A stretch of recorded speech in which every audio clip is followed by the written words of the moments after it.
Warren Buffett's wife refused to pay $4 for a coffee. On a trip to Seattle, Warren Buffett and his wife, Susan, stopped at a coffee shop. After knowing the price of the coffee to be $4 a cup, she scoffed at the price, turning to Warren and saying, "That's absurd. I can make coffee at home for almost nothing." For someone married to one of the richest men in the world, this level of thriftiness might seem out of place, but not for Susan. She wasn't mean. She simply believed that money shouldn't be wasted on things that didn't hold value. The level of frugality extends to their personal life. In a world where billionaires live in sprawling estates or penthouses with views of the skyline, Warren Buffett's house is an anomaly. He has lived in the same 5-bedroom home in Omaha, Nebraska, since 1958, when he purchased it for $31,500.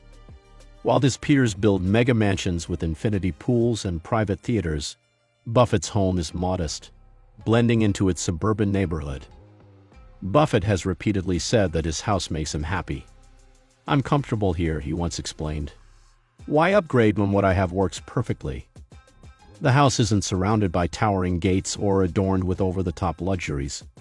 Instead, it shows Buffett's belief that happiness doesn't come from square footage or marble countertops, but from living a life that aligns with your values. If you were expecting Warren Buffett to be chauffeured in a Rolls-Royce or a Bugatti, think again.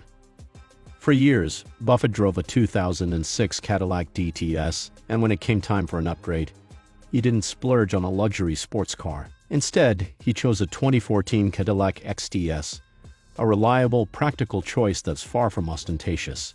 In today's tech-driven world, you might expect Warren Buffett to carry the latest iPhone or own cutting-edge gadgets. Until recently, however, Buffett famously used a $20 Samsung flip phone. When asked about it, he joked that his basic phone worked just fine for his needs. He eventually upgraded to an iPhone, but only because his flip phone was not compatible with gadgets his colleagues and teams were using, not because he wanted to join the tech trend. Buffett's dining habits are another area where his modesty shines through. Unlike billionaires who frequent Michelin-starred restaurants, Buffett starts his mornings with McDonald's, adjusting his order based on the stock market's performance. On good days, he might treat himself to a sausage, egg, and cheese biscuit. On tougher days, he chooses a simpler breakfast.